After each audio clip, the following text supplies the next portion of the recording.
Welcome to Live, Let Thrive, a podcast about the Airbnb life, the share economy, and everything in between. Here are your hosts, Myka and Steve. Hello, we're back. We are back. How about that intro? We have a professional voiceover person doing our intros now. Who is that? Yes, my beautiful wife. We are now on episode 6 of Live, Let Thrive. Episode 6. Yeah. We had a good episode, a good show last week. Interviewed my wife. She gave us some good details about her job with the Airbnb experience. And this week it's me and Steve again. And there's a few things we actually need to talk about this week. Steve's having the rental blues with the tenants. Yeah. Finessed. Ongoing thing. Yeah, he's being finessed by the guests. Okay, on 3. 1, 2, 3. Finessed by the guests. Yeah, we should start a band, huh? So anyways, my little doggy just hopped on my lap. What's going on, girl?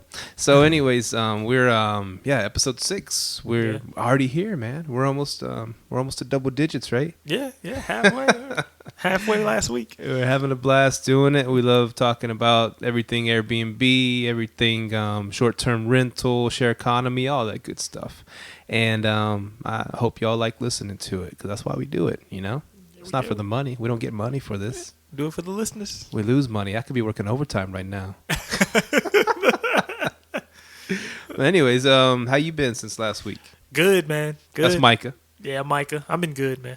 Been working, doing the same old Airbnb thing. Not too many bad guests this time. So. Well, that's good. Yeah. You're not ready to just like turn over your desk and say, I'm out of here. I quit Airbnb. Yo. Almost there. Nah, I got a while. Man, I'm ready for that moment, though. I am. Financial freedom, man. Be awesome. Yeah. Might stick around for the benefits a little bit, but. Yeah. For my job, anyways. Flight benefits and medical. Medical's stupid expensive nowadays. Man, yeah. And back to the happy stuff, you know. We don't talk about all that crap. Let's talk about Airbnb. And you brought up the my long-term rental blues, and it's becoming a headache, dude. Yeah, because last week you said you told her you have to pay on time, right? Tell us what happened this coming after up that. month. Yeah, this month we're still in the month of she's a little bit behind. I've got half the rent so far, and half the month is gone, and so 2 more weeks, and it's rough, dude. It's rough. This is start that eviction process. I did give her this month to pull things together, you know, because the sob story about her truck, and I should have never started, you know, just forgiving little things like that, because we know, I know, and you can't do that. You got to train your guests from the beginning. You want to pay rent, you have a place to live. You don't want to pay rent, you got to go, you know, somewhere else. It's not a charity, right? Definitely, it's a business. And so this is something, and my long-term renters out there have probably heard stories like this. She gave me she had to go out of town, an emergency. You know, how are you going to go out of town if you're broke? Whatever. She went to Houston for some reason. And her friend, it wasn't even her emergency. Her friend was having an emergency. Yeah. So she had to go to Houston. And I was like, well, what about the check for this Friday? You know, because she was paying me part of it. And, I'll just, how about I just sign my check over to you? And I'm like, I don't even know how that works.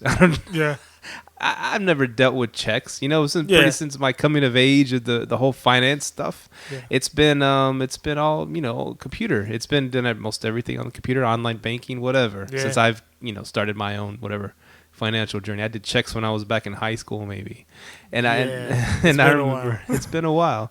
And maybe when I was in apartments, they were still accepting checks back then, and they probably still are, but I don't know. But anyways, I kind of remembered something about how my mom would do something similar at Winn-Dixie, sign over her check and get groceries. I don't know, third-party check. I had to look it up on Google. What the hell is a third-party check? Anyways, it turns out my credit union didn't.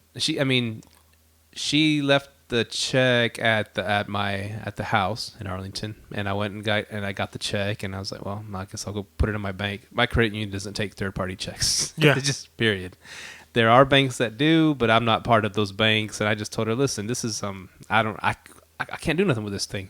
Yeah. And she said, well, I'll be back Sunday, blah, blah, blah. I went by there Sunday. I had to, she didn't answer my calls, but I went by there, and she was already on her way out the door. Oh, well, yeah, I was going to call you about whatever. And so I followed her. She said, well, just follow me to the bank right up here to the Kroger's. And we went to the Kroger's, and she went in there, cashed it, and gave me my money. But I was just like, this freaking headache, you know? Why am I going all the way here tracking people down for their money? I feel like for the gas money too. For real. I know, man. Like, hey, I drove from Hearst, need that gas money. But like Joe Pesci and the Super, remember that movie? Running after people, tackling them and stuff. It's turning into that, and I don't want it to be that. But yeah. See, and then you kind of feel bad because like she has kids, right? Yeah, but they're all grown-up kids. Oh, they're all grown up. But I mean, they should be. And they have jobs. They could afford. They could be Exactly. pulling their weight. You know, I don't know what. Does she work? She works, and Okay. she claims that she just got a second job again or some other thing, and finances are going to be better. There's a big caveat to this story. What is it? You're gonna trip out, man. Well, her husband is in jail, and that's one of the main reasons they've been struggling for some drug thing or whatever. Whoa, they're running at it in your pad? No, they're not. He's been gone he's been out of the picture since they moved in. He's been in jail since they moved into my house. Wow. But she had told me the other day he's probably going to get out in a couple months. Dang, and now man. I'm like, I don't want that. I don't want that in my house. I gotta just man up and handle, dude. Yeah. I mean, I want to get the rest. It's at a pivotal time right now because I'm trying to buy the condo in South Padre. So I don't know. It's at a crucial time, and I still want to get the last couple paychecks before whatever. Yeah. But on the same thing, I want to give her notice, and I just don't want that in my house, dude. Yeah. And I think it's Airbnb time, bro. Yeah. I'd definitely let her know it's time to roll on out. Is that in your contract? In your I have lease? to give her 30 days notice to leave if she, if I 30 days notice 30 to days. leave. Especially if she's slipping on the rent, That's when you have to do the evict or whatever. Yeah. I've never done this before. I've never done any You've of this. never done it? Uh-uh. Yeah. I mean, when I rent out because I currently have a 30-plus day tenant, I have to evict them. Not literally tell them to get out, but I have to give them a 30-day notice, which is essentially eviction notice. Right. And that's tough, man. I ain't gonna lie. We had one of our guests in right now starts telling you their financial issues. That's the first sign you don't want them as a tenant. No. Yeah, if they're already coming to you with their sob stories, I don't have this coming, or I have this check coming, and that's why I like corporate rentals as well. If you're gonna do long term, go the corporate route. It's guaranteed money. You know what I mean? Yeah. I'm not sitting there looking over your shoulder. I don't want to hear your sob stories because I'm kind of going through that now. But even at that, I've already served her 30-day notice. It's an Airbnb, but one good thing about Airbnb is you can refer people to other Airbnb hosts. And last week, my wife was telling you she helped her friend set up her Airbnb, and we suggested, hey, since your room is going to be taken in 20 days, if you don't want to book those 20 days, you want to have somewhere reliable to stay, you can go to this Airbnb pad, crash there. They want to try it with your long-term tenant. Be like, I got some places for you, suggestions. Oh, really? Yeah. Not mine, but hell no, not mine. not mine. But I mean, well, no. Actually, yeah. If she has the money up front to pay, I don't care. Yeah, the thing is, she has like 3 grown-up kids, and she needs a bigger spot. Or if you know of it, well, that's the thing. If she don't have the money to pay me, how's she gonna pay for that spot? You know, Straight what I'm up. I mean, that's one thing about Airbnb. You pay me right up front. Give me my ducats. I don't even know if they have a checking account to do transactions on Airbnb. Yeah, well, So, and that's another thing. One thing I tell people straight up, like even my long-term tenants that are my corporate rentals, I tell them, hey, straight up, I do everything online. I don't take checks, none of that. It's really a matter of learning ground rules. I'm learning all this now, and this is a good experience for me. Mm-hmm. And maybe turns out to be a great experience because I get to start before football season, get my place fixed up, boom, boom, boom, get it furnished, and let's Airbnb this mug. You know that might be a blessing in disguise. You know, that's as they say in all those real estate podcasts. But so what else did you want to talk about today besides my miserable ongoing experience? You know, that was a real interesting story. You know, with your one thing I heard, I want to put this by you because you kind of have this going on in your house, and we had touched on it lightly on one of the podcasts. I heard someone talking about on a different podcast about a place they stayed in Italy. Okay, and he said it real poetically how it had this beautiful door out front and it slid out like I guess like a sliding garage type door. And he went in the house and automatically it was cool, very inviting, good vibes, and they had fresh waters waiting for him. They even had some snacks, some fresh fruit. I mean, these people went above and beyond. Yeah, it probably wasn't a cheap place. But like and his point was, I mean, he said he enjoyed the heck out of his stay, and enjoyed it just set a tone to have a beautiful, enjoyable week at his Airbnb. And so I was going to ask you about the importance of an entrance. I guess that's the very first thing they're going to see coming in their place, the entrance and everything. I mean, the first thing you're going to see when you walk in our place is going to be, you actually see our little fruit table with the fruit, the muffins, right when you walk into our house. And then you, of course, after you put in your code, you open the door and you see that. We try to be there, which is not guaranteed. Like, we will let a guest know if we're not going to be there, and we tell them where the room is. But if we are there, like, we get up and greet them. Our last guest, we got up, greet her. Hey, here's this. You have waters and your cold waters in your fridge upstairs. Here's your snacks. A good entrance is, it's like, what does it call it? The first impression. Right. First impression, man. That's very important, man. Very important. And just hearing that, I was like, wow, I got to think about that when I do get my Airbnb. I have a nice door, clean patio, like you said, some drinks, some snacks, something like that. I was thinking, like, I remember you kept talking about automation. If you could, I wanted to set up my door chime when they walk into the house to say, like, hello, welcome, whatever your name is, to that guest after they put in their code, because their code's different, right? Yeah. So my door alarm knows, hey, they put in this code, this is this person. And it says, hey, welcome to your Airbnb, Samantha. That's cool. That's above and beyond right there. Yeah, I know. See, I was thinking of all types of stuff to kind of automate it, to kind of move me and my wife out the picture without a, property management company. Right. Or even if it's a little simpler, a little more low tech, maybe have like a nice looking chalkboard out front and say welcome whoever. Yeah. We already have that. Oh. Yeah. Perfect. Right when you walk in, you have the board. Hey, welcome to your Airbnb. This is where your room is, and we actually do that for if we're not there for that purpose. Right. Yeah.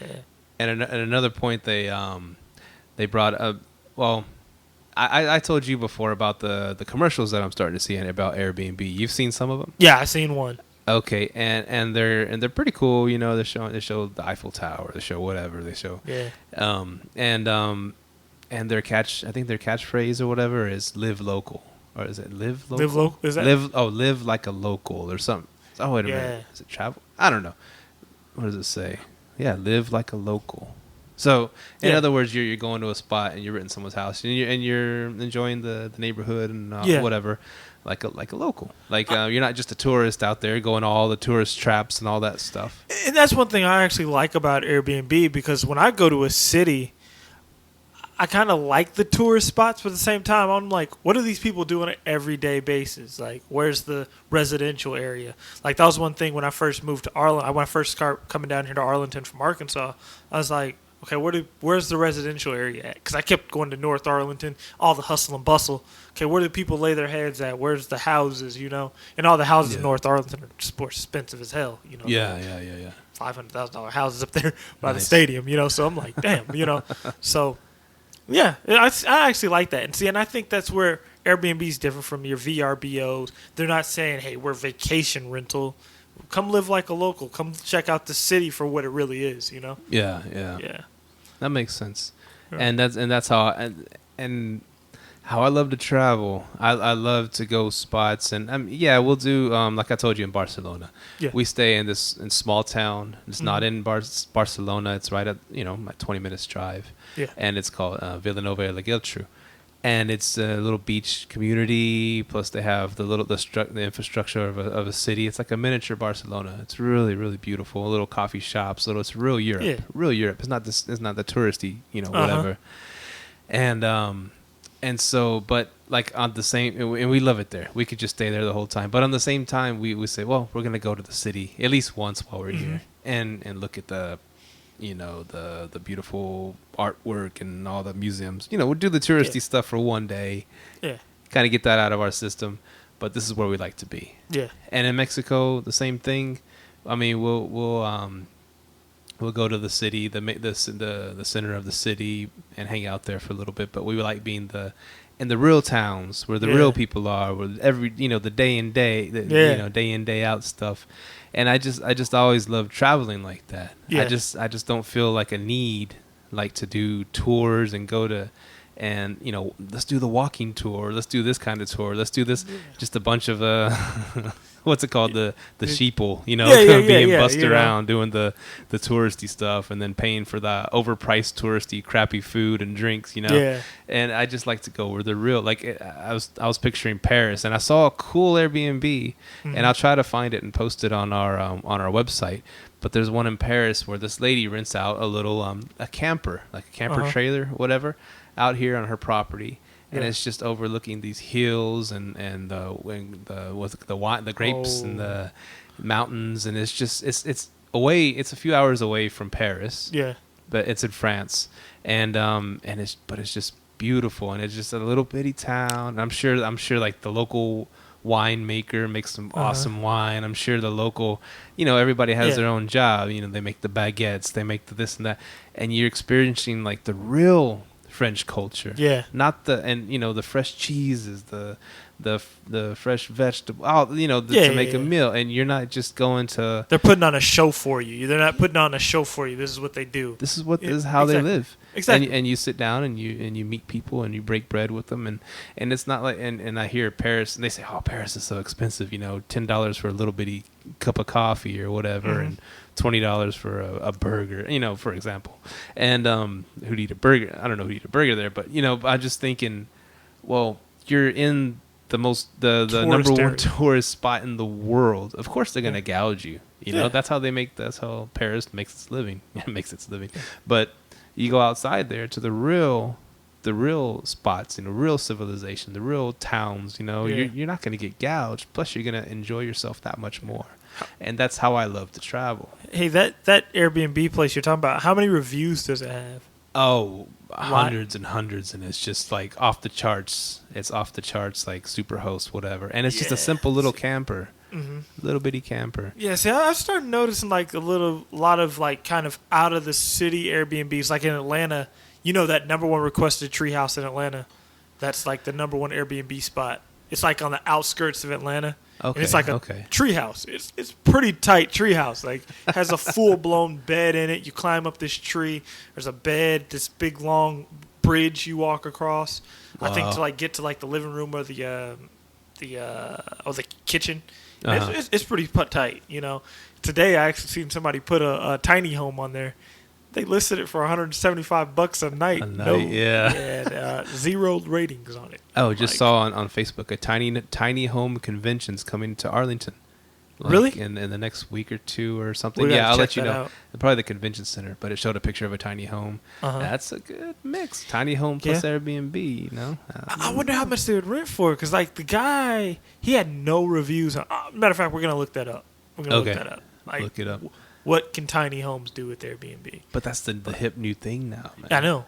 Is it going to take off? I'm pretty sure it will. Right. And that's one of the reasons I wanted to buy a house as opposed to a condo in Arlington, fix it up, Airbnb it out. Plus, we'd have a big. Most of the houses in Arlington, closer to the stadiums, they have decent sized yards. Mm-hmm. You could put 2, 3, 4 tiny houses or campers or something out Yeah. back. Make it make a centerpiece be like a fire pit or something where people can congregate and stuff, and boom, boom, boom. You know what I'd actually do? If I was to get into the tiny house market, I'd put a tiny house in my backyard and rent out my whole house. And live in the tiny house? Yeah. Well, Or whenever I have guests. yeah. Shoot you. Because the lady I was listening to in Oregon, she goes, I have a house in my backyard. She goes, people say, why don't you rent out the house? She said, it's less profitable. It's more profitable if I go live in the house and I rent out the big house. And she's like, they know I'm in the backyard, they're not going to destroy anything. I'm like, that's a good idea. That's a good idea. Yeah, get a tiny house, build it in your backyard for yourself. Right. Then let the guests stay in the big house. And I heard of other hosts that they'll put their houses on their house that they live in, the whole house, to rent all year round, but at a higher rate, like a high price. And so if someone does rent it, they'll plan their trips that way. Yeah, they'll go on their vacations while people are renting their house at this high rate, so it's kind of like, okay, force us out of here and we'll just go on vacation.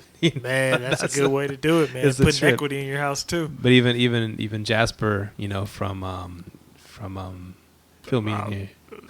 What's his podcast? Really Get paid for your pay. Get paid for your pay. He had a place in Amsterdam, and that's another top tourist spot in the whole world.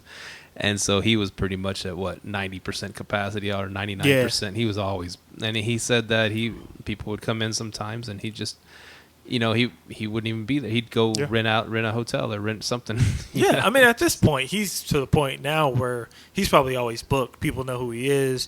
His podcast is out there. You know what I mean? But he doesn't have that Amsterdam one anymore, right? What? What happened to it? Yeah. Amsterdam changed their laws where you can only rent out something stupid, like 60 days out of the year you can only rent out. They just God. And Airbnb, they had that law in place, but Airbnb hadn't done anything to their system to prevent that. Yeah. But then I guess Airbnb's finally bowed down to it, and they made it where you can only rent out that certain amount of days a year. And he said he couldn't make money doing that. Unless you lived in it and rented out a room, that was acceptable. But if you just had a spot that you're not going to be at and you want to rent the whole thing, you can only do it 60 times a year or something like that. That's how Denver is. Pretty much the same thing. You pretty much have to live in the unit to rent it out. So I don't know how that's going to work. Like, I don't know how you can have that much control over who's renting your house without an HOA on it. You know what I mean? Government always wants to butt in. Yeah. but don't get me started on all that. But let's not go into the politics of all this stuff that's going on, because it's just I don't know. It angers me a bit. This is my house. I'm gonna do what the heck I want to my house. I'm not hurting nobody. I'm improving the neighborhood. Just stay out of my business. Isn't that what America is founded on, right? Yeah. Possession is 9/10 of the law. Kind of thing. Anyways, okay. Exactly. What was I gonna say? Yeah, you're talking about Jasper's house. We're talking about Amsterdam, and I've been to Amsterdam. I don't remember much from my trip, but I was. We had a good time. Oh yeah. I went with a couple buddies from work, and we said, let's go to. We did a little European tour. We went to London first for 2 days, and because my buddy Fick, Ethiopian dude, real cool, real laid back. What's up, Fick? If he's listening, his sister still lives there in London. She had a place, so we stayed there the first 2 nights, and so after that we went to we flew British Airways to Amsterdam. We didn't go under the tunnel. The things in Europe, it's weird. The trains, and they got tons of trains and tons of buses and stuff like that. But the trains are kind of high. I mean, we could have went under the tunnel, took whatever. But the tunnel that goes under the water. Under the water. What's it called? I've never even been there. I've never been. You're teaching me. It connects England to the rest of Europe. It goes under the water. Gosh, I feel dumb. Not even. Question: can you see the water while you're? No, you're underneath. you're under. Here you go all the way under the ocean, and then it pops out the other side where Europe, where. So like, can you see the windows out the ocean or no? I don't think so. It's just like a carved out tunnel underground. You just go underground and. Dang. Man, what is it called? I'm so. We'll put it in the show notes. Yeah, it's crazy. That's pretty legit. But it costs like $300 to go under it or something like that, And we're like, well, and we working for American, we get discounts on other airlines, so we just bought some tickets on British Airways. Yeah. And for $80 hopped over to Europe and went to Amsterdam. And so we did 2 days in Amsterdam and. And you're there, you're traveling, you want to sample the local fare as you will. And so, don't forget, I'm from Oregon and Washington. Oh, okay. It all goes down. This is years back, anyways. Okay. Yeah. And so we went to the coffee shops, and the cool thing that they don't serve the cool coffee. thing about they don't serve coffee. Where the heck is the coffee? And what's that funny smell? And. If you can imagine, you go to a bar here, right, in the States, anywhere, and you go to a bar in Europe, Mexico, and you walk in, it's lively. People are, music's going, the people are talking loud, and people are, whatever, throwing darts and just having a good time, You walk into a coffee shop, they call them coffee shops where they legally sell marijuana, and you walk in there, and you hear some calm, groovy, maybe some reggae music, and everybody's just chill, and it's like hardly talking, a little bit of conversation, and some guy laying his head on the table, some guy staring at the wall. It's like total opposite of what a bar is, you know? And so we sampled a few of those places, and I'm not saying I did, but if I did, I think the me from a few years ago would have loved the purple grape stuff that they had there. I hear when you cough it, it tastes like grapes. Oh wow. Yeah. Or was it blueberry? I don't remember. Like I said, I don't remember too much. We were there 2.5 days. Granddaddy Kush. Yeah. Man, it was a trip. But we had a good time, and it's a beautiful city. Even if you don't do that, there's beautiful canals, like Venice. Gondolas and boats going through the canals. And this is like my takeaway from Amsterdam. I'm going off on an Amsterdam tangent. Yeah. I mean, I loved it. Beautiful city. I would love to go back, even if I didn't do those things. And most delicious beer I ever had in my life was the Heineken that they have there in Amsterdam. Yeah. And so I just noticed. If you go to a coffee shop like that happened to be on a canal, you get your product, you go sit out on the patio overlooking the canal, and you just, roll your stuff, light up, hang out with your friends, chit chat, laugh a little. And the people in the boats going by, they're all doing it too. And they're just like, wait, what's up? Just waving. And, hey, and everybody's like friendly and happy. And I'm like, And I just think back to here, if we lit up in the middle of the street, we'd get a cop's knee in our back, bust up our face and throw us in jail, ruin our lives. And I'm like, that's when I just had like an aha moment. And I felt weird doing it. And I was like, this is what real freedom feels like. Yeah. I didn't see any cops when I was there. Yeah. And they trust, I would say, they trust the humans to be humane. What I'm saying? And everybody was cool. People were just, hanging out, smoking out, or drinking a beer outside, and everybody was cool. There was none of these cops beating the hell out of us and throwing us in prisons and stuff for something that's not even hurting nobody. Yeah. And that's my little Amsterdam moment. Oh, he's moving to Amsterdam, man. Tell us a story while I walk to the fridge and grab me an adult bevy right quick. Yeah. But that actually brings me to the point of Bud BnB that we actually talked about the other day. Place where you can, it's kind of like, it's pretty much Airbnb, but it's for marijuana 420 smokers.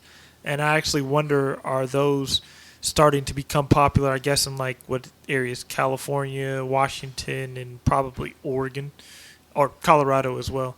But yeah, I'm actually wondering how those are going to pan out.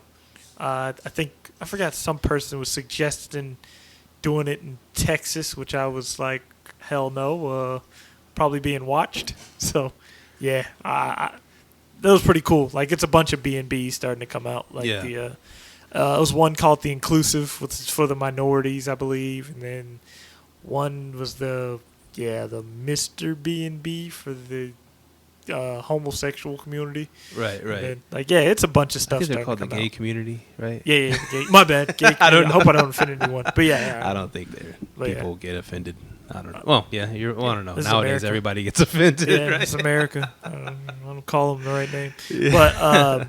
But so it's all types of things are starting to open up for it, like Bud BnB. I wonder if Airbnb is going to buy these companies. I don't know. I don't know. Or maybe we'll get actual freedom and we don't have to start labeling everything. You know what I'm saying? Yeah. But that's another. That's true, man. Another podcast. Why should we have to do all that stuff? But well, don't worry. Once America finds a way to tax it, it'll be legal everywhere. Yeah, I hope so. But we'll see what happens. I'm going to read one of these topics that we have 1,000 topics on here, right? Or did you see one that you wanted to talk about? We always have topics, man. All the stuff that's going on. Go ahead. What do you got?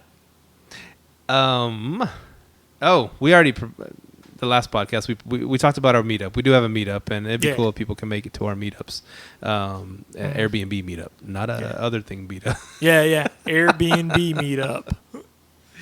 And you were did we go over mobile homes last time too? You were talking about looking for some mobile homes. No, but I did talk about it at the meetup. Getting into some mobile homes and possibly doing an Airbnb on them. Thing about it was I actually asked a group of people about it, and they were saying they don't really know if you'd be able to do it, and if you were able to do it, it'd most likely be from a small park manager instead of a big park manager. So they're usually going to say no if it's a big park, because they're looking for that long-term tenant. But the guy I asked, he's real big in the mobile homes, and he was like, you should just ask a park manager, which once I've really been holding off on a lot until my wife, because my wife's doing her real estate thing. Once she has her real estate license, we will be looking more into what opportunities are out there, because we will have that access to the MLS. So, plus nice. Mobile homes are what, $30,000? They're cheap. Yeah, they're cheaper. Exactly. You do have to kind of rent the space below it, right? Yeah, and one girl made a really good point on Bigger Pockets. She made a great point. She said, only thing about having a mobile home, if you don't own the park, they can just raise the rent on you whenever. Yeah. So that was one thing I was like, ooh, that could be a problem. But yeah. How much are the rents in a mobile home park, really? Yeah, I think that I think I was looking to do that but to rent out long term, or even to do a crash pad for airline employees, because a lot of airline employees come through here and they do, they commute. They're commuters, but they lay their head down here a lot in DFW. It's a major hub. And so a lot of them look for, they call crash pads, where they can spend $150 or $200 for a bed. Really? It could be, not your eyes are lighting up. That much for a bed? I got a crash pad. I'm saying, and there's guys that have actually worked out on over where I'm at, or on the ramp, just grunts like me, and they've bought houses and they just turned them into total crash pads, where they'll put 2 sets of bunk beds in each room, and then have a 4-bedroom or whatever, and have a nice living room with a big screen, and pilots and flight attendants and people that that are in and out, but have to do a lot of overnighters here, or either they're stationed here and they live somewhere else and they commute back and forth. They don't want to pay for a whole apartment $1,000 a month. They just want to pay for something cheap, $200. Well, back then it was $150 when I was talking about them, but now they're $200 to $300 a month. Just for a bed and your little bitty closet or little bitty space for your stuff, What area are these people buying houses? Close to the airport. Anywhere in the vicinity, maybe 15 minutes from the airport, DFW airport. I think I'm too far then. At most, yeah. I mean, you never know. You might not be too far, but so I think I'm 30 minutes. I'd have to really Google map it, but I think I'm 25, 30 minutes. So I might be too far. Okay, that might be a little too far, because people want to. They deadhead in. They want to get to sleep. They don't want to go do a long Do trip. they usually Uber, or they got their own cars? See, because with the growth of Uber, people don't mind. Hey, I'll just grab an Uber. Well, go now, to a crash pad. that makes it even easier. Yeah, with the share Uber economy, man. Because the taxis were, I remember taxis were expensive back before Uber. Still leaving the airport, it was a I think $20 or $25 fee. No matter if you're just going 1 mile away from the airport, the exit fee was like $20 or $25.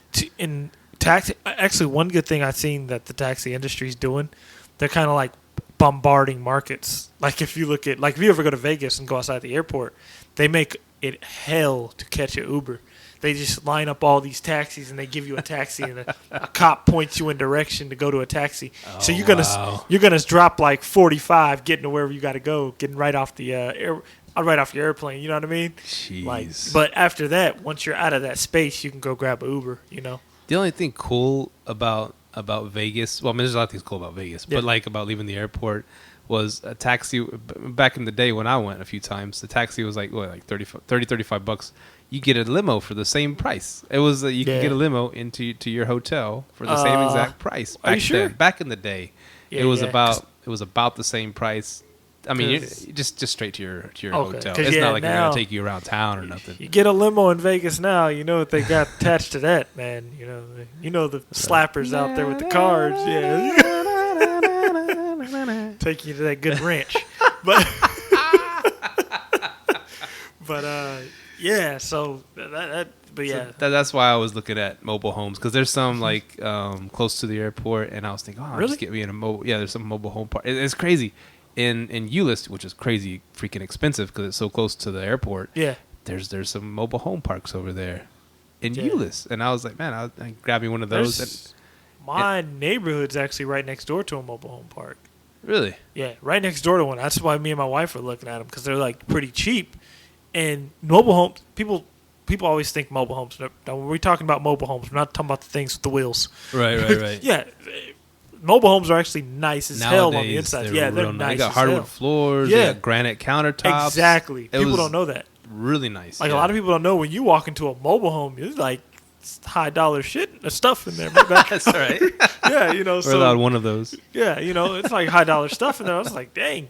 So they're cheap and they're nice, and like if you find actually a good park neighborhood, like I think mine's in like a nice little neighborhood, like I think who had said it? Warren Buffett said, "Hey man, when economy tanks, people are going to downsize, go to mobile homes."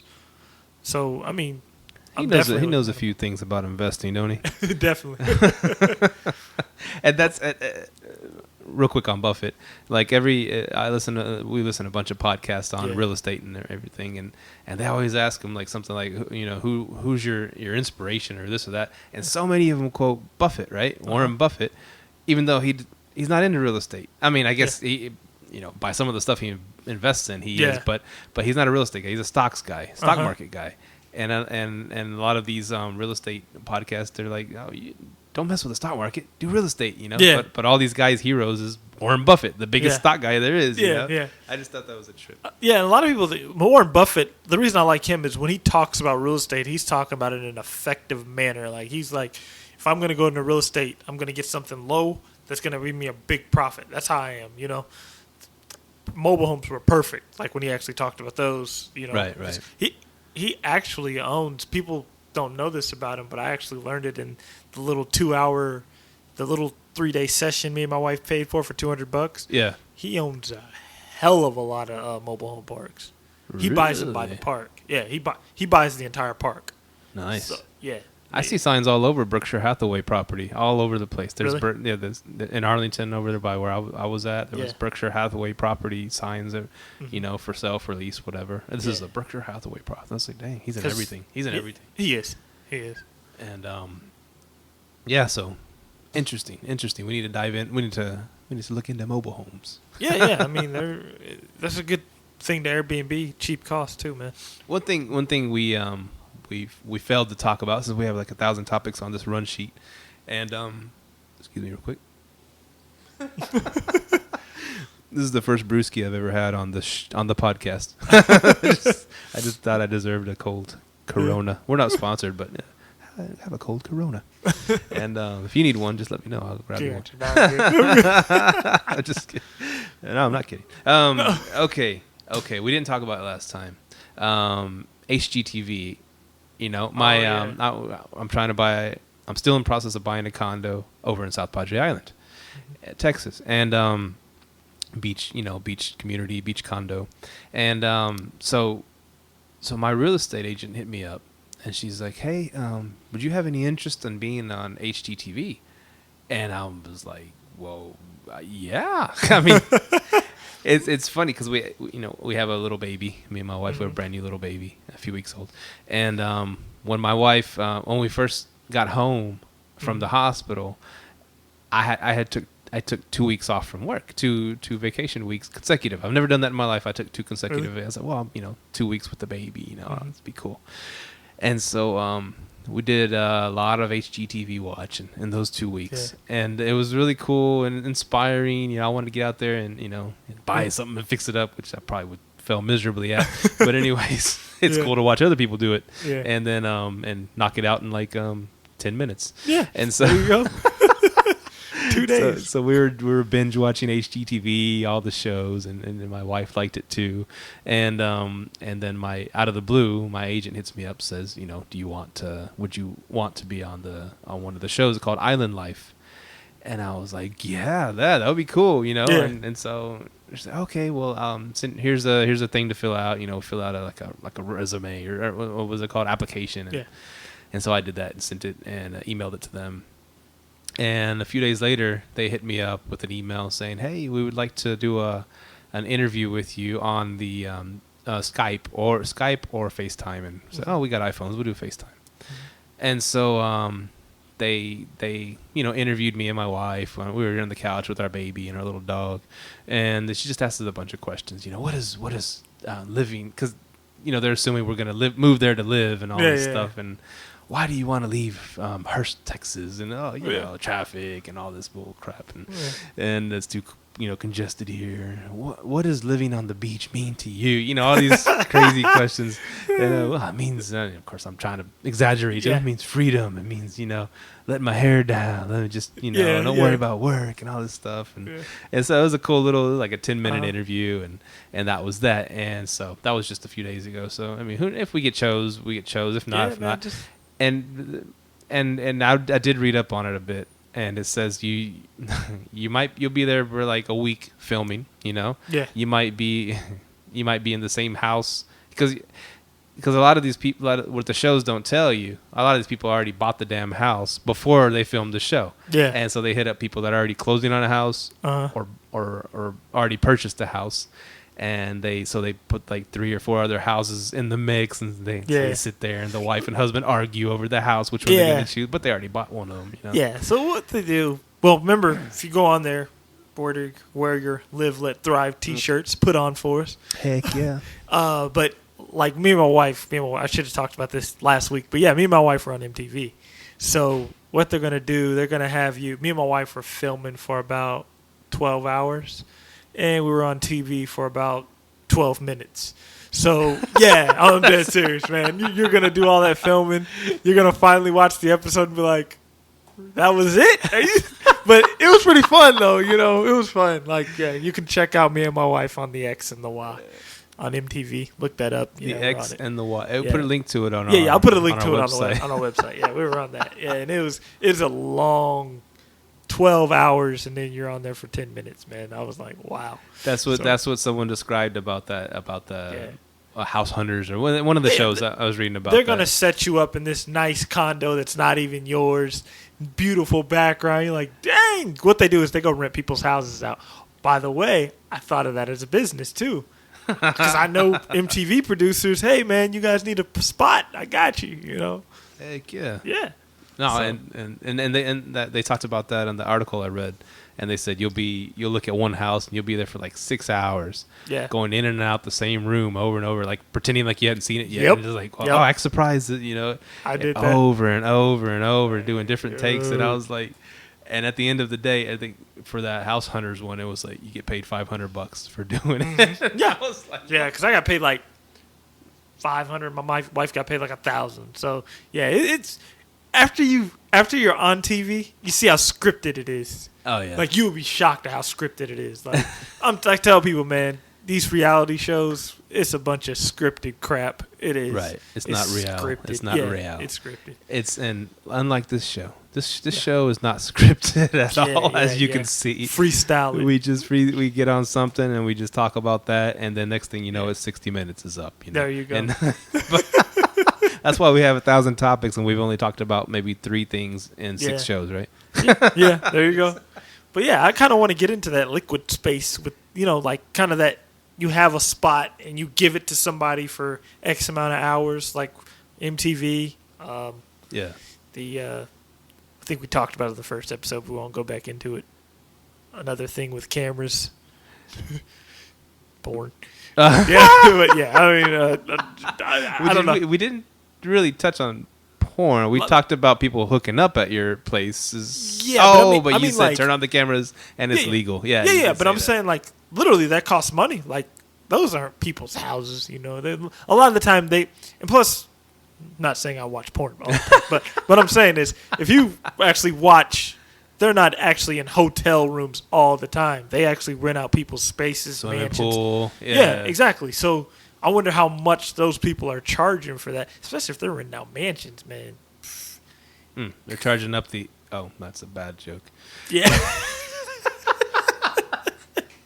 We got to kind of look at like liquid space. You know what I mean? You have space rented out for a certain amount of time. I like that idea. Yeah, my art gallery would have been perfect. My house, my old house. Exactly. Oh man, how many shoots do you think you could do in 10 hours?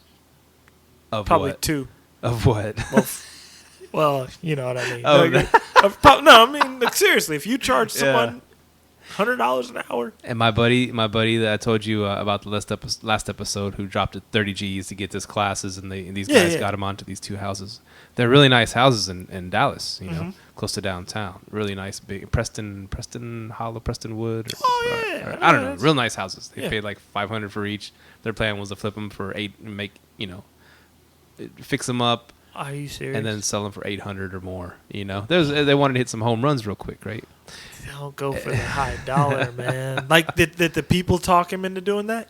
Oh yeah, they put him on everybody. I mean, these gurus, they gave him a crew. Oh, this is the guy, man. These are the future. These are the guy. They'll fix it up and everything, and blah blah blah blah.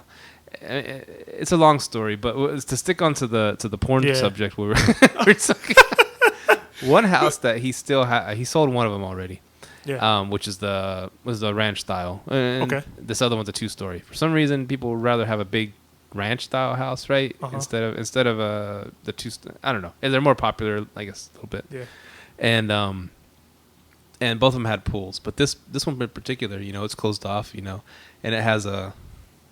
So the ranch style house. So, yeah, that one sold. I mean, eventually they both took for freaking ever. Well, this one he still has. I mean, over a year now, trying to sell this damn thing, paying these $4,000 a month mortgages, and so he but this house he's like we actually use it to go. We'll have barbecues and swimming because he owns the damn thing technically, The bank does, anyways, and and so we do barbecues and it's a nice, beautiful swimming pool. It's a nice upper end house. I'm like, man, if any house would be perfect for a porn shoot, it would be this one.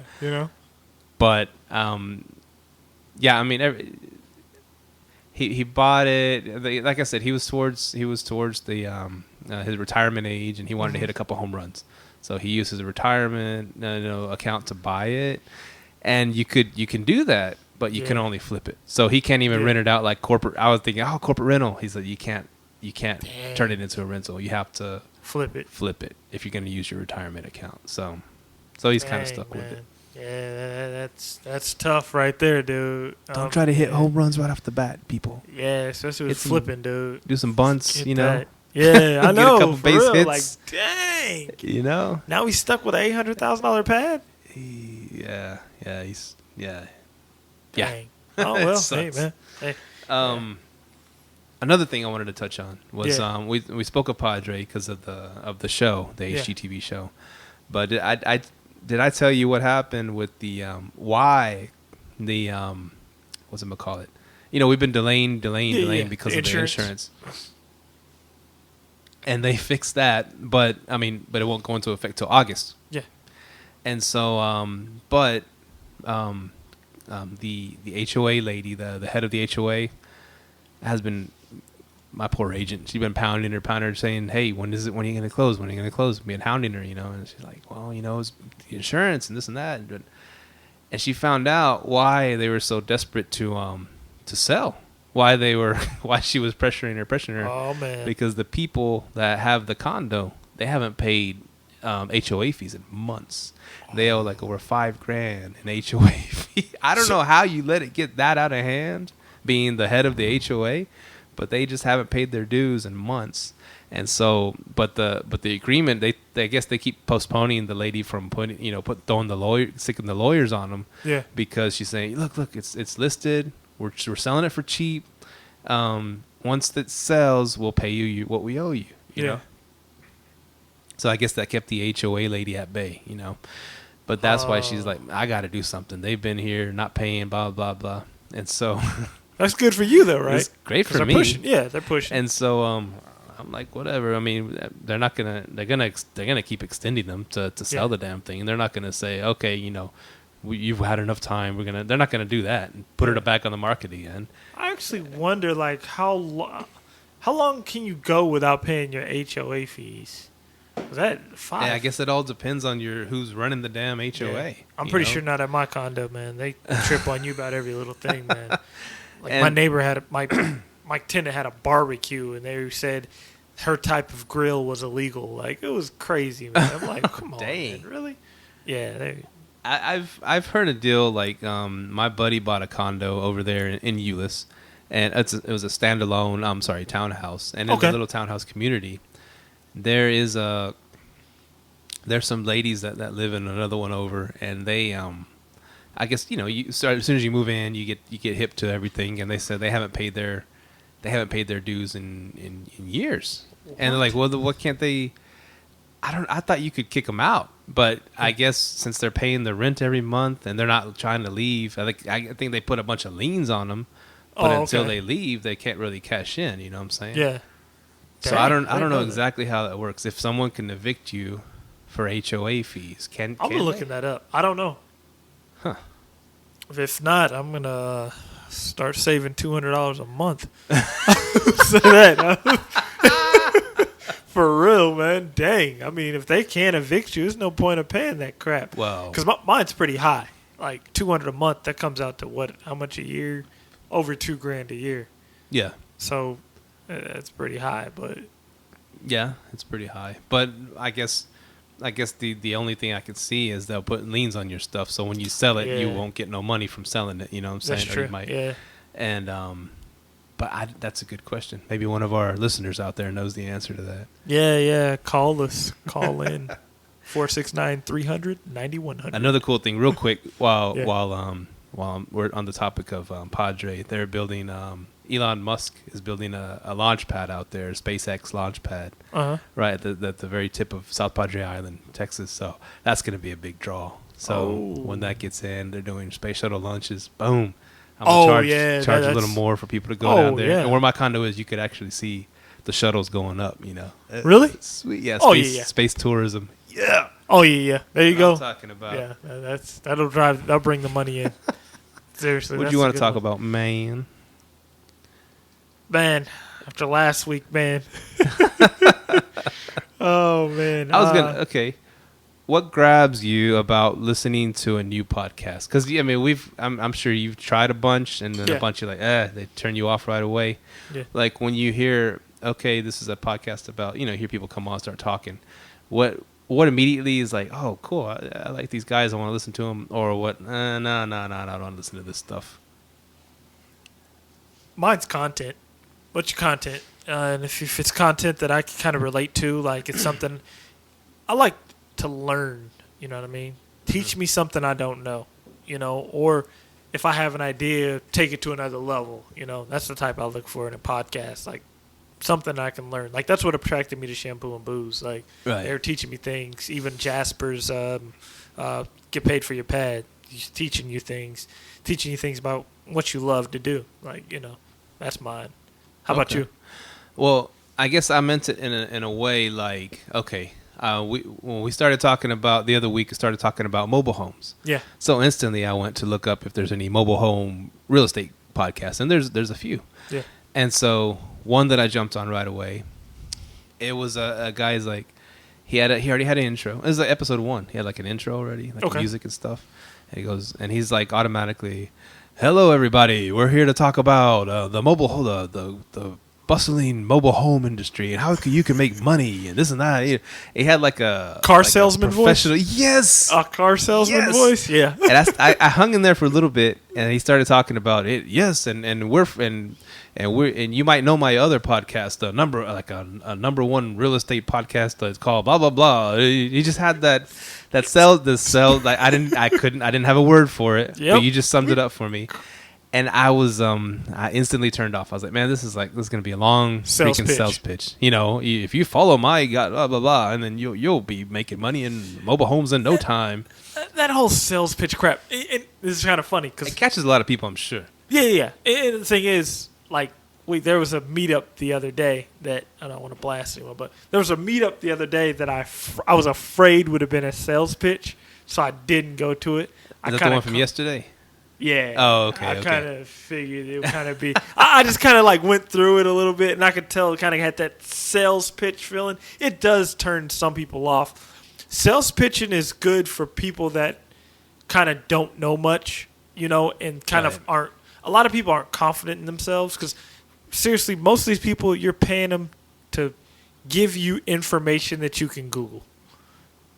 Seriously, that's what they're doing. They're giving you information you can Google, and you're just paying them for it. You're paying people to be Google for you.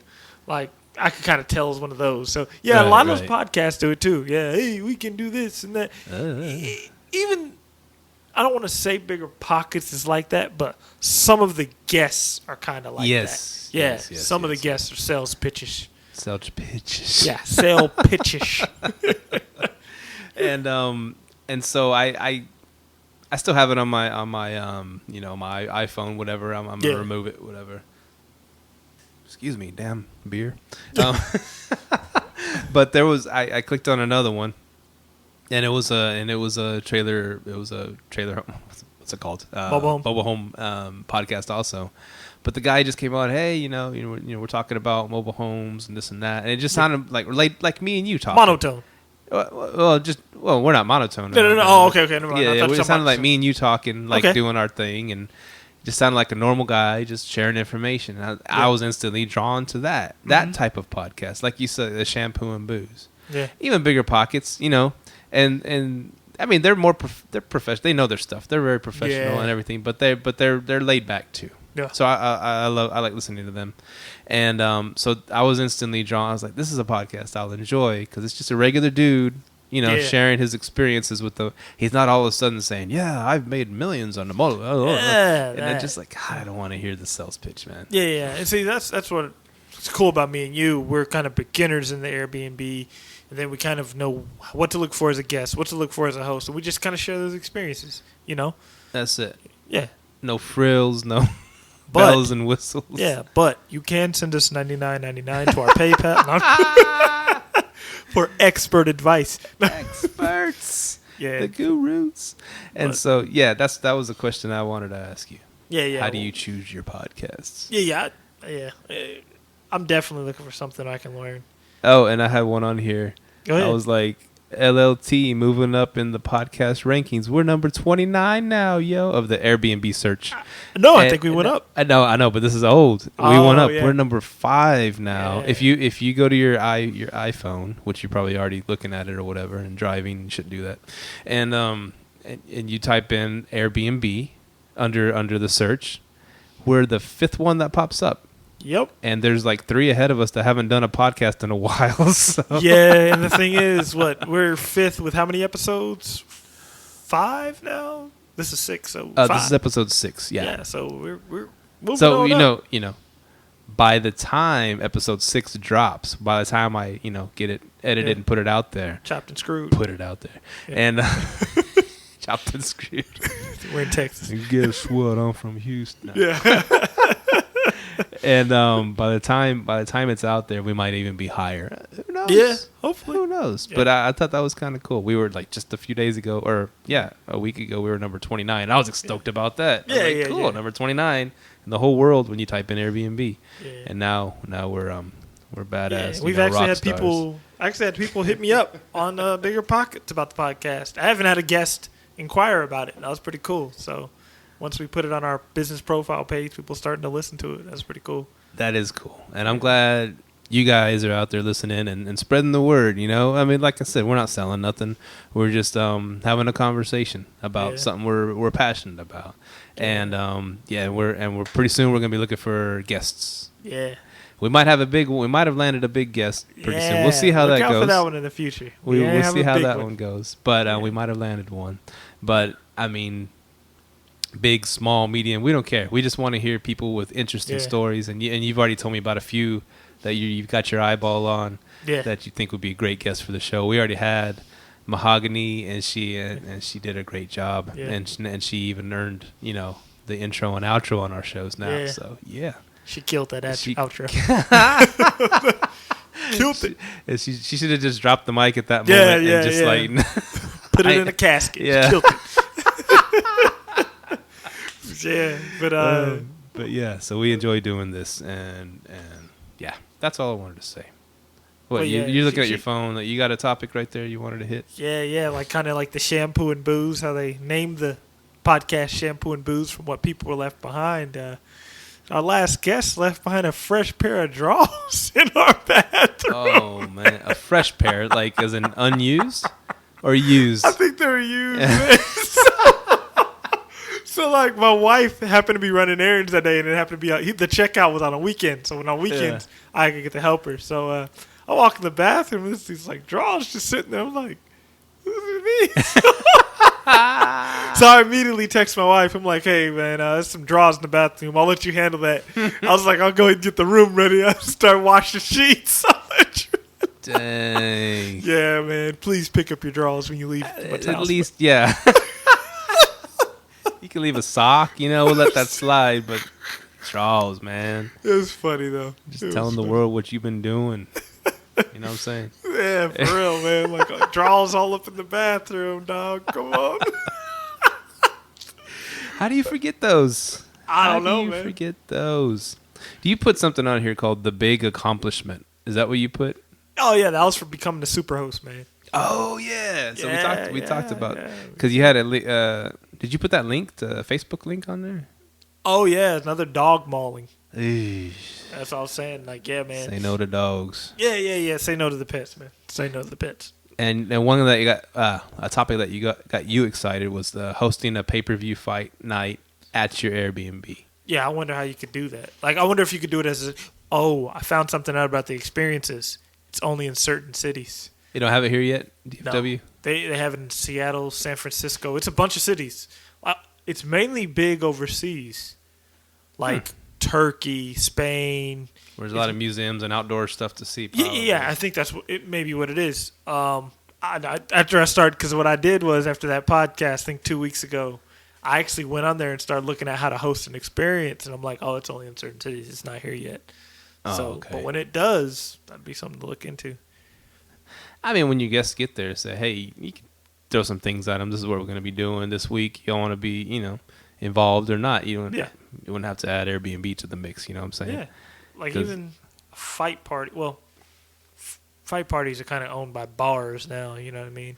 Yeah, especially they got to pay like $10,000 to get the fight in their bar. It's expensive. I don't even know about this next one. The Conor McGregor Mayweather. It might be 20 G's for that one. Yeah, because it's $100 for the pay-per-view. To order, it's $100. $100. That's crazy, man. To watch a dude get beat up who's never boxed before. He's never boxed before. He's a salesman, man. That's a hell of a salesman right there. He was a hell of a salesman. Yeah, it got everybody hyped up. Those press conferences were hilarious, man. I'm like, man, Mayweather needs to learn how to talk trash, man. Yeah, he should have. He didn't talk so good. He'd been hitting the head a lot. Yeah, something. I don't know what was going on. I'm like, man, he's getting you, man. You got a book bag and you can't read, man. Oh, man, I was dying, dude. Going to school bag. He can't even read. I was like, dang. Yeah. And he was insulting, not just him, all of his posse. And he even insulted the Showtime president or whatever. I'm like, God, dang, no. man. He just walks out there, F Showtime. I'm like, dang. Turn it off me, Mike. Hey, by the way, Floyd Mayweather, if you are listening, I will write you some comebacks for about 100,000. You got it. Well, I don't know if you can read them though. Yeah. Oh.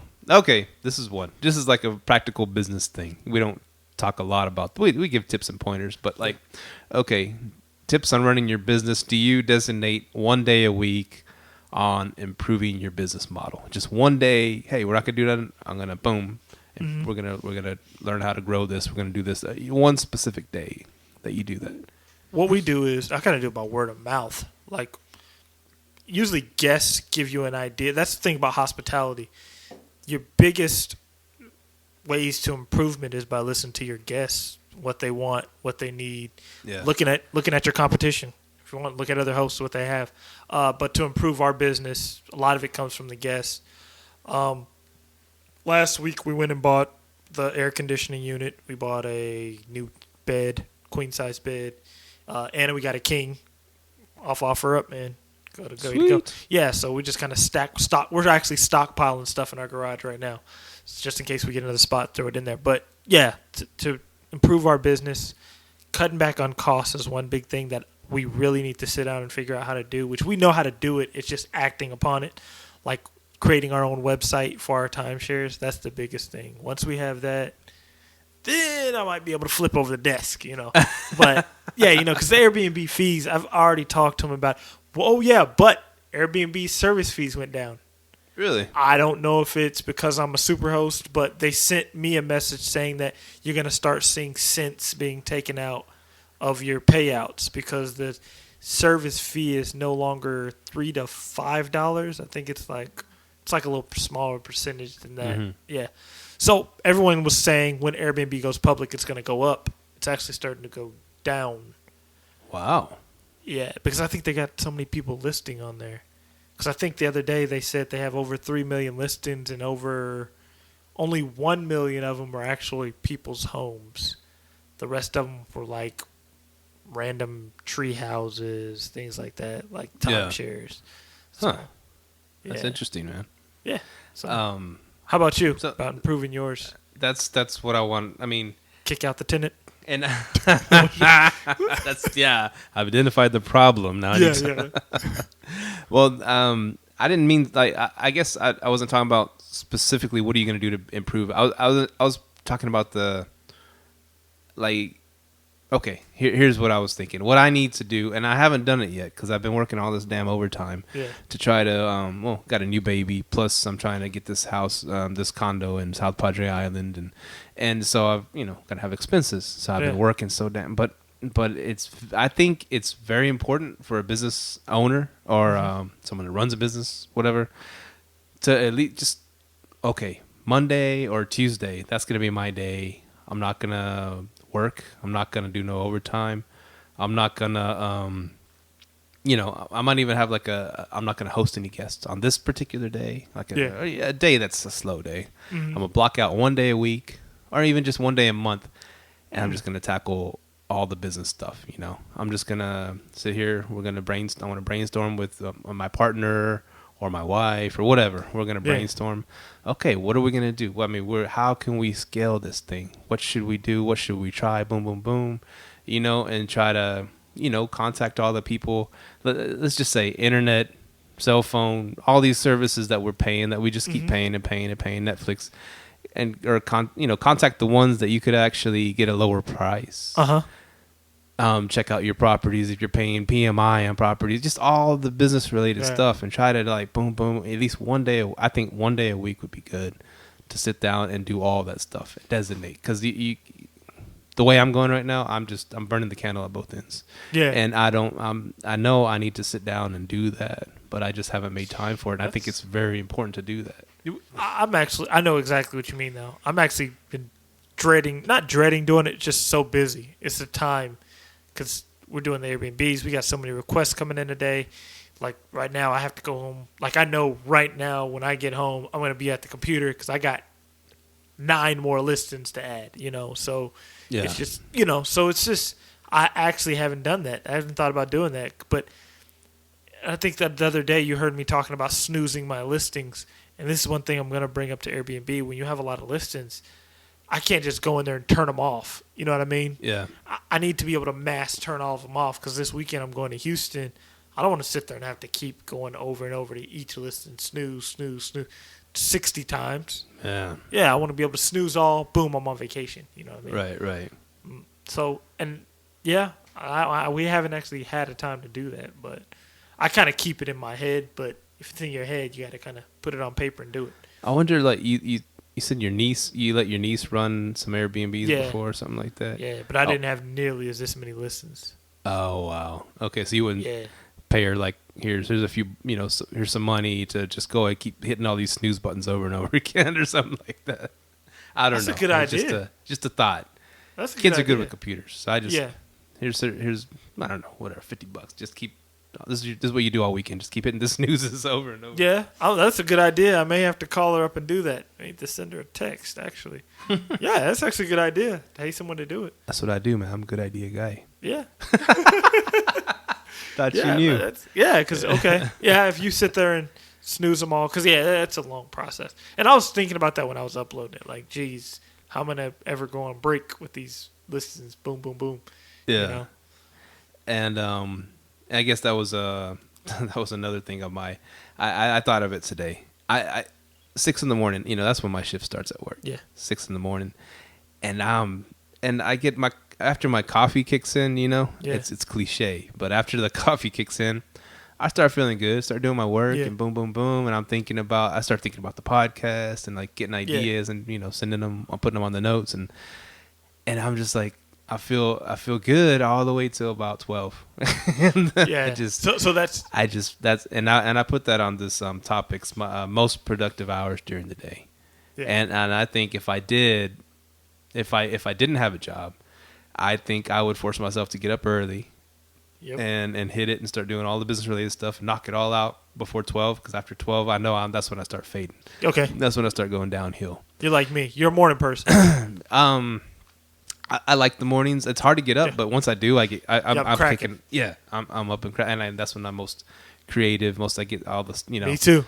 And so I love the mornings, and for that reason. But I just started noticing my patterns at work, and I'm like, after 12, I hate life again, and I can't wait till. Now, question: is your wife the exact opposite? Yeah.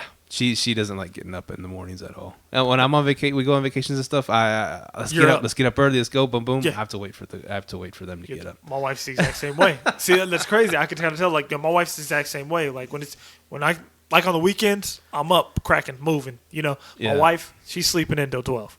She's sleeping until 12. She ain't getting up. So Saturday morning. Plus, I don't get much time with my son during the week. So Saturday morning, I grab him. We're up. We're moving. Yeah. We're out. We're in the living room, ready to go.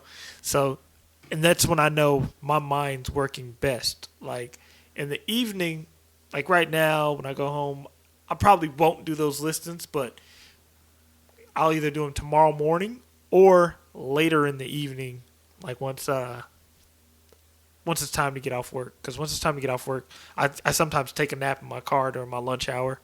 So I'll take a nap. Refresh, then I can start doing more business stuff. But yeah, that's a good thing, knowing when your brain is at maximum capacity or maximum efficiency, I want to say. Optimizing. Yeah. That's a big and I think when you learn to do that in life, it just makes everything just falls into place. Makes it that much easier. And I've identified it, so I'll try to work at it. Yeah, I'm try to do that. Owning a business teaches you a lot about yourself. You learn your strengths, your weaknesses, what you need to improve on. So I've learned a lot with Airbnb. Or if you're not good at something, and you don't have to try to bust your hump to improve that particular, so outsource that. Get someone else that's good at that kind of thing. And the good thing about having me and you are both married, having a wife is she can handle what you're not good at. Like the guest thing, she handles that. I don't barely talk to the guests. I talk to them, but she handles the bulk of that. So it's like a team effort. I think that's kind of like a good thing about a marriage is what's your strength your weakness is her strength. You know what I mean? Right. So that was one good thing about it. Like, especially with me and my wife, it's kind of a partnership with running Airbnb. Team, man. Straight up, teamwork makes the dream work. Yeah. Straight up, for real. Yeah, got to find the right teammate though. That's the main thing, and we're both lucky to have that. So cool, man. This one was a really good podcast, I think. Yeah, me too. We had some good conversations, and might have rambled on a bit, but it was all good stuff, man. Yeah. And Get a good teammate. That's the good teammate. Yeah, straight up. Teamwork make the dream work. Yeah. You got to kiss a lot of frogs, as they say, or whatever. But yeah, man. So, did you want to touch on something else? You looking at your phone over there? I thought you were gonna. It's the wifey. But yeah, get your teamwork home. But yeah, so yeah, man. I think we're good this week, man. Check us out, liveletthrive.com. Hit us up, 469-300-9100. They can call us, leave us a voicemail. That's a good phone number, by the way. Yeah. What is it? 469-300-9100. 300. Come on, man. Call us. Prank call us. We don't care. We want to hear someone call us so we can play y'all on the cast. I mean, dude, that would make our day. That would just light us up with whatever lights us up. Yeah. But we're also Facebook, YouTube, iTunes. SoundCloud, if you want to go searching SoundCloud for us, we're on there, Yeah. I don't know. It's just, to me, it's just the middleman to get us on iTunes. But if you're a SoundCloud freak, look for Live Let Thrive on SoundCloud, and there we are. There's our tracks, And I'm already getting spammed. But oh man, I love your track number called episode 3. That's a tight, And go to my website, and we can promote your song.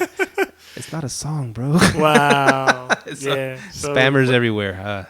Bots, whatever. Yeah, I think that's everywhere we are, right? In the website. We're up and running. So yes, sir. We're official now. Yes, sir.